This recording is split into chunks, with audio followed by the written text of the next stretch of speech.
Me da mucho gusto saludarles en esta nueva emisión de Globalítica al Aire, un programa de análisis sobre la geopolítica, análisis de los temas internacionales en estos momentos que están pues asentados en este mundo.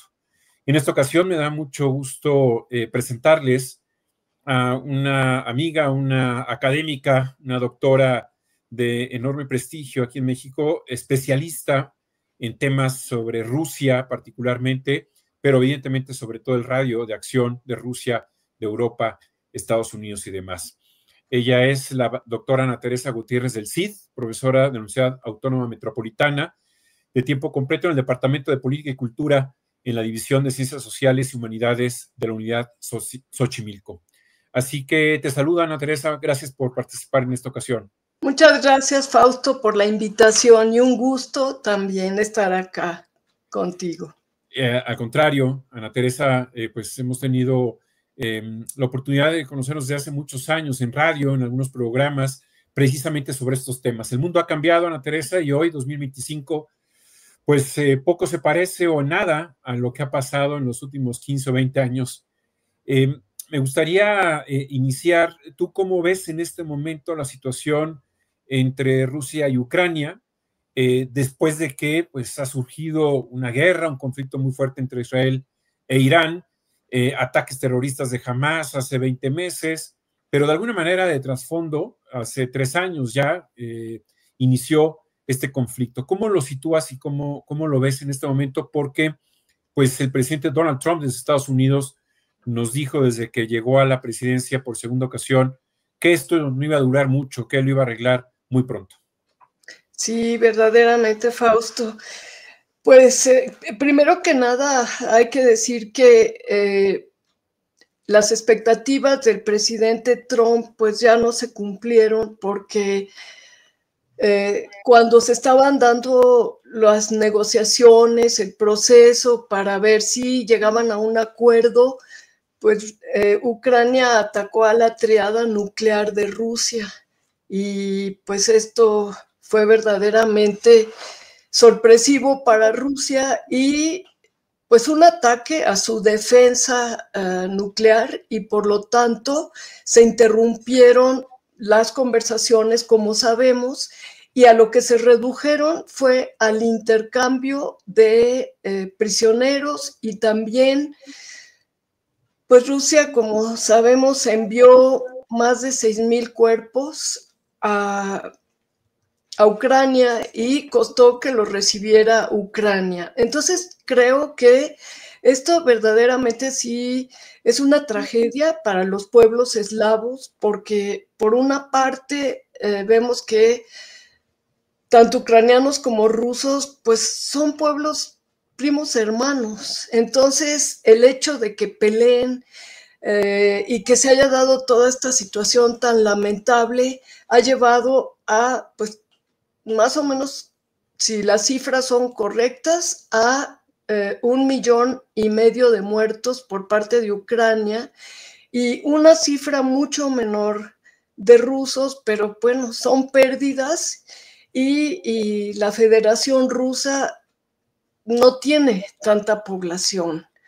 Ucrania también ha perdido, pues se han ido muchos ucranianos, eran más o menos como 45 millones y hoy son mucho menos. Entonces, la situación en este momento está estancada y como sabemos, las repúblicas que pidieron mediante un referéndum su regreso a su patria original, que es Rusia, pues siguen en este momento siendo parte de Rusia, pero pues ya no es presidente. Volodymyr Zelensky ya dejó de ser presidente, pero sigue ahí porque pues están en guerra, pero no ha habido elecciones y él insiste en no perder estos territorios, como pues es muy lógico, pero también hay que decir que esto es el resultado de un largo proceso que nunca se concretó.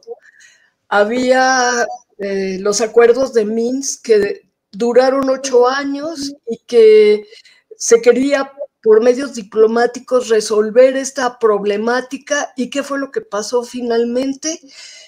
Que pues el presidente en ese momento, Volodymyr Zelensky, dijo que no los reconocía y por lo tanto Rusia aceptó las peticiones de reintegración a Rusia de esta zona de la cuenca del Don donde viven rusos étnicos. Entiendo. ¿Tú has visto algún cambio respecto a la relación de Estados Unidos con Rusia, con Joe Biden primero y ahora con el presidente Donald Trump? En realidad, me parece que el gobierno ruso tenía muchas expectativas con la llegada de Donald Trump, porque él decía que iba a ser el presidente de la paz, que iba a concentrarse en Estados Unidos y que se iba a dedicar a hacer América grande otra vez. Pero pues lo que vemos es que al parecer Ucrania no quiere ceder y tampoco hace caso, en una primera hipótesis, a Donald Trump, o bien son solo palabras, aunque lo dudo, porque en realidad a Estados Unidos en este momento le urge pues realmente una reconstrucción interna de sus deudas, tanto interna como externa. Entiendo. Después de esa recepción que le dio Donald Trump a Zelensky a finales de febrero, el último viernes de febrero, uno hubiera pensado que tiene más empatía por el presidente Putin que por el presidente Zelensky. Sin embargo, después ha habido un intercambio, ¿no? Pues de palabras, en el sentido, por ejemplo, en las últimas semanas, en los últimos días, en donde el presidente Trump generó primero la idea de que el presidente Putin podría ser un mediador entre Israel e Irán, y posteriormente cambió de opinión y le dijo, no, primero debes resolver esta guerra de Ucrania y Rusia y después ya veremos con el tema de Israel e Irán. ¿Qué papel juega Trump? Es decir, ¿él es el encargado de designar quiénes son los mediadores? Sí, eso es muy interesante, ¿no? Porque pues se supone que es una guerra entre Ucrania, o más bien el liderazgo ucraniano y el liderazgo ruso por esta cuenca del Donbass, y pues Trump pensó que iba a ser muy fácil arreglarlo, pero Ucrania no está de acuerdo y la apoya la Unión Europea, que tiene peso para que Zelensky, pues vemos como el nuevo canciller alemán, Merz, quiere mandar el misil Taurus a Ucrania. Entonces, Donald Trump, pues, intentó convencer a Zelensky, o lo regañó, como recordamos, en la Casa Oval, y sin embargo, pues no logró nada, porque Zelensky se sintió muy apoyado por la Unión Europea y por algunas grandes transnacionales como BlackRock, por ejemplo, que apoya a Zelensky a que entre, pues que si no directamente, sí indirectamente quisieran que estuviera por lo menos en la Unión Europea. Y es que Cramer, el primer ministro inglés, pues tiene un interés muy grande en dejar a Ucrania del lado occidental, porque pues parece ser que ya se le habían prometido las tierras para cultivo, y las tierras raras también, el litio, se le había prometido a la Unión Europea. ¿Y qué pasó? Bueno, que Trump obligó a Volodymyr Zelensky a sentarse y decir, no, todo eso es por el dinero que te dio el gobierno de Estados Unidos. Y Zelensky decía, es que eso fue sin retorno. Y Trump le dijo, no, definitivamente necesitamos tener esa tierra. Y bueno, el acuerdo, Fausto, es increíble. El acuerdo que se firmó, que bueno, tuvo que firmar Zelensky a cambio de ayuda militar, sí, fue pues que tenía que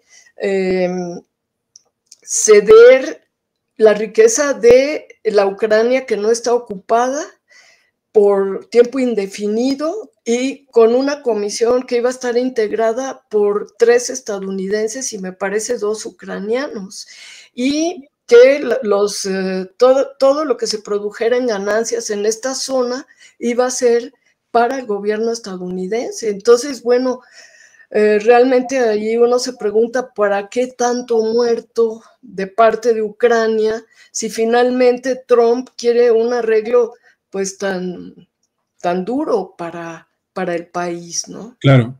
Mencionas el tema de la Unión Europea. ¿Tú cómo has visto estos dos nuevos personajes, tanto el primer ministro de Reino Unido, que ya nos explicaste un poco sus objetivos, y también el canciller alemán Merz? Cambió desde el punto de vista geopolítico porque Trump da la sensación, bueno, no da la sensación, es claro que con los europeos no tiene una buena relación. Sus aliados son, pues, otro tipo de personajes. Esto puede llegar a perjudicar o a beneficiar a la Unión Europea en cuanto a un jugador. Más bien, reformulo la pregunta, ¿la Unión Europea puede ser un jugador para mediar entre Rusia y Ucrania, o ya el presidente ruso descalifica a la Unión Europea y no puede ser un mediador? Bueno, acá lo que vemos es que la más perjudicada realmente de toda esta guerra, del conflicto entre Ucrania y Rusia, ha sido la Unión Europea, pero la parte más perjudicada ha sido Alemania. Alemania, después de su unificación en 1990, empezó a crecer muchísimo y Angela Merkel había hecho este acuerdo para construir el Nord Stream 1 y lo construyeron en 2011, entró en funcionamiento y Alemania, de empezar con Francia al mismo casi nivel, Alemania se disparó en la crisis pues de 2008. Alemania era la que dictaba las reglas de cómo se iba a recuperar Europa y empezó a crecer muchísimo sus fábricas, se convirtió en una gran exportadora, realmente se recuperó con la unificación en un tiempo récord y gracias al gas ruso barato, pero Estados Unidos tenía toda la intención de vender el gas de esquisto que produce a través de buquetanques, ese gas licuado que llegaría a una estación de Polonia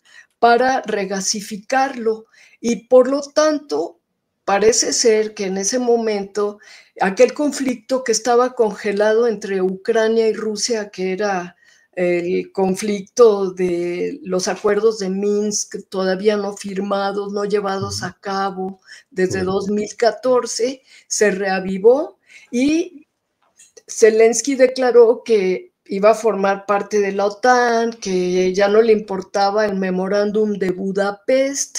Ese memorándum obligaba a Ucrania, a cambio de ceder sus armas nucleares a Rusia, lo obligaba a ya no pretender tener armas, cuidando su integridad territorial, o sea, obligándose las potencias, Estados Unidos y Rusia, a conservar su integridad territorial, cosa que no ocurrió debido a que Rusia consideró que en 2014 hubo el derrocamiento del presidente que estaba en ese momento elegido, que fue elegido realmente, que fue Víctor Yanukovych. Entonces, toda esta situación de los gasoductos tenía muy preocupado a Trump en su primer mandato, porque él no solamente tenía Alemania el Nord Stream 1 exclusivamente de un puerto ruso a un puerto alemán, sino que se construyó el Nord Stream 2 y pues recuerda, Fausto, cómo ni siquiera llegó a ponerse en acción, a funcionar, porque entonces ocurrió lo de Ucrania, y estas dos circunstancias hicieron que Putin dijera, bueno, pues sí, reconozco el referéndum que se hizo en la cuenca del Don, y no solamente va a ser Crimea, como ya lo es desde 2014, sino que también va a ser la cuenca del Don la que pasa a formar parte de Rusia.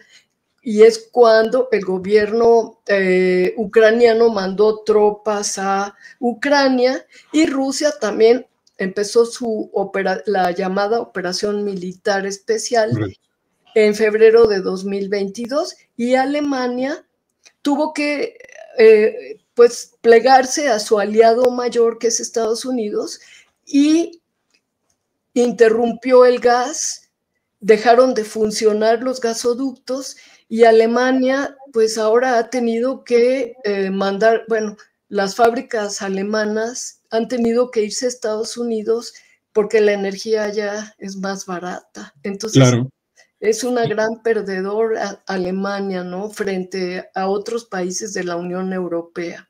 Tú mencionabas lo de Nord Stream. En México no se ha hablado mucho del sabotaje que hubo. Se ha publicado más o menos en algunos medios cómo ocurrió. ¿Tú qué piensas de esto? Porque tal pareciera que desde Polonia también participaron en este sabotaje, ¿o cómo ocurrió? Sí, efectivamente. Y sí, no se habla en Occidente porque pues todo se omnibuló con la operación militar especial, pero pues ya ves que este periodista Hersh, estadounidense, fue el que sacó el relato mucho después de que había sido pues una operación occidental con ayuda de Noruega, que también es exportadora de gas, y así lograron pues suprimir, y además el Nord Stream 1 se cerró y el 2 fue saboteado, ¿no? Fue destruido. Claro. Entonces sí fue algo que no se conoce mucho en Occidente, precisamente porque pues ya empezó a fluir el gas estadounidense, y claro, a 4 veces más caro que el ruso, y pues con más dificultad para llegar por mar, por el Atlántico, hasta Polonia. Y es que Polonia efectivamente pues le hace la competencia a Alemania.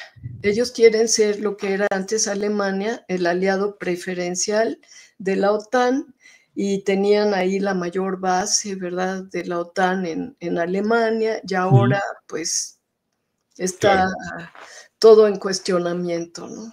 En los últimos días el presidente de Rusia dijo, con miras a la próxima reunión del G7, que no importa ya el rearme del G7, que de alguna manera cuenta con las suficientes armas para poder pues activarlas en caso de que fuera necesario un escenario bélico. ¿Esto es un giro en el discurso del presidente ruso, Ana Teresa? Pues yo creo que sí, porque Rusia, Putin, aunque quería unirse a Occidente, creo que esto eran las primeras charlas que teníamos allí, ¿verdad? Sí. En los programas de radio. Rusia sí, se quería unir a Occidente, pero pues poco a poco el liderazgo ruso se ha ido desilusionando, debido a que, bueno, pues ha sido sancionado, se quedaron con sus activos de 300,000 millones entre euros y dólares, y ahora quieren utilizar ese dinero para reconstruir Ucrania sin el permiso de Rusia. Entonces, bueno, lo que ha venido haciendo Rusia es armarse. Vemos cómo estas bombas impresionantes como Oryezhnik, ¿verdad?, que cayó en Ucrania y que fue una cosa terrible, pues todo eso lo están haciendo porque parece que el ciclo de acercamiento con Occidente está terminando, y no por intención de Rusia, porque Rusia tenía, cuando se cayó la Unión Soviética, toda la intención de integrarse a Occidente. Sí, fue en el 2008, si no me recuerdo, 2006, en la conferencia sobre seguridad. Exactamente. Exactamente, que sí, sí, Vladimir Putin dijo, es que solo Occidente piensa que puede tomar decisiones, que nos ataca, y desde ahí empezó un poco nada más a cambiar. Pero cuando ya cambió radicalmente fue con lo que ellos consideran un golpe de Estado en 2014, cuando fue Victoria Nuland y Sí. otros funcionarios occidentales al Maidán, y ahí pues ya cayó Yanukovych y luego pues ya subieron al poder los ultranacionalistas ucranianos que pues también durante la Segunda Guerra Mundial se unieron a los nazis. Y aquí es lo interesante, Fausto, nada más quisiera pues detallar pues esta, digamos, anotación, es que al parecer esto también tiene mucho que ver con las religiones, porque la Iglesia Ortodoxa rusa, pues como sabemos, es independiente, no, no pertenece ni se, digamos, no obedece al Vaticano, pero en Ucrania surgió una rama del catolicismo, no catolicismo, sino, no, sí, catolicismo ortodoxo.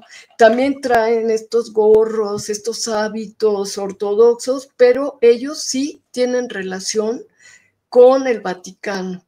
Y como se considera que toda la civilización occidental estuvo, digamos, en el marco de el Vaticano durante muchos siglos, entonces consideran a Rusia que siempre estuvo al margen de esto, y por eso los ucranianos tienen nacionalistas, los ucranianos ultranacionalistas, tienen un sentimiento de superioridad con respecto a los rusos.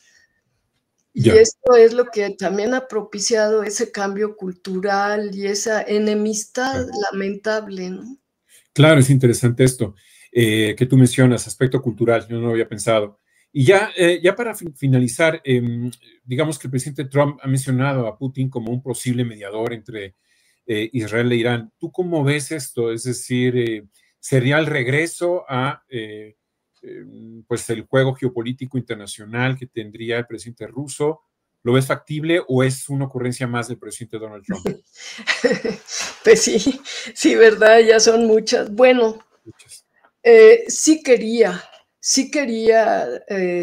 Trump esto, pero al parecer está muy presionado por el lobby AIPAC judío en Estados Unidos y por otros intereses muy fuertes económicos que están ejerciendo una gran presión sobre Trump, que quería pues concentrarse más bien en Estados Unidos, desarrollarlo nuevamente, pero esas presiones son tan fuertes que sí, primero pensó en no meterse, Putin pensó en que Putin podía arreglar la situación porque tiene una buena relación con Israel también. Sin embargo, pues después, como vimos, ¿no? Abandonó el G7, se fue directamente a Estados Unidos con su gabinete de seguridad, y parecía que ya se iba a dar el apoyo estadounidense, pero luego dijo que en 2 semanas, como sabemos, entonces está muy ambiguo. Parece que hay muchas presiones hacia el presidente. Sí, y ya, última pregunta, Ana Teresa.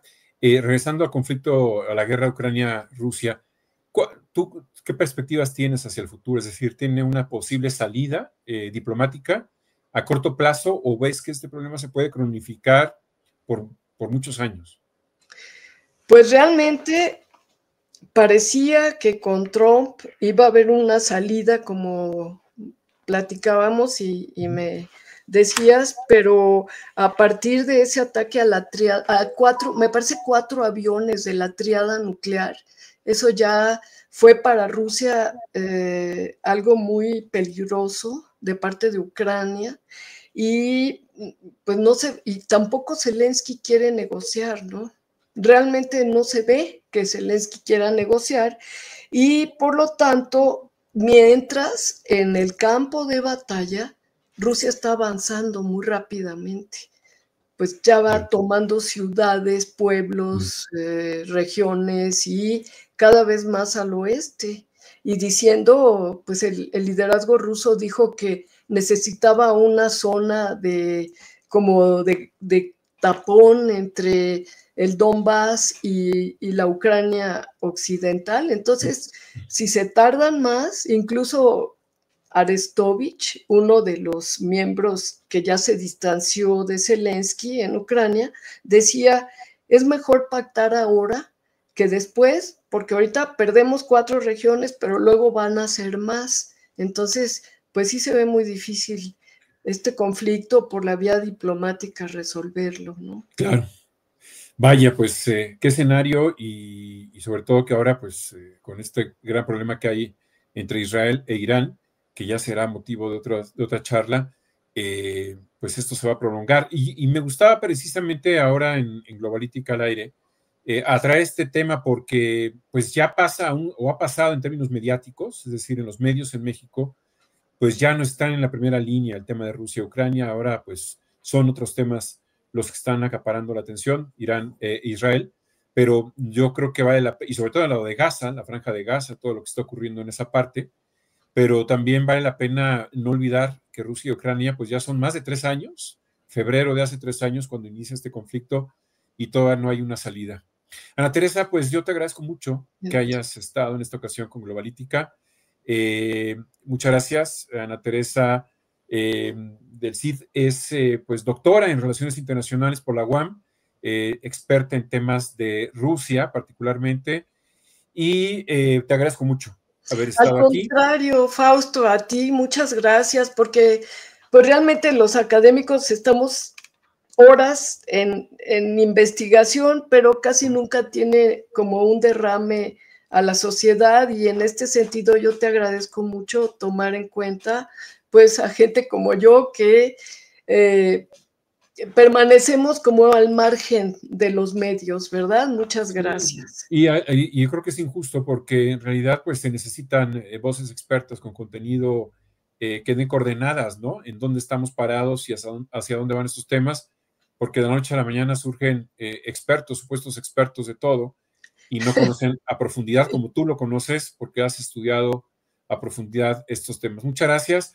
Gracias a los amigos que están detrás de la pantalla de Globalítica y a Fernando Robles por la producción de este programa, Globalítica al aire, y los espero la próxima, muy pronto, con otro tema también de interés cotidiano. Gracias. Gracias. Hasta luego.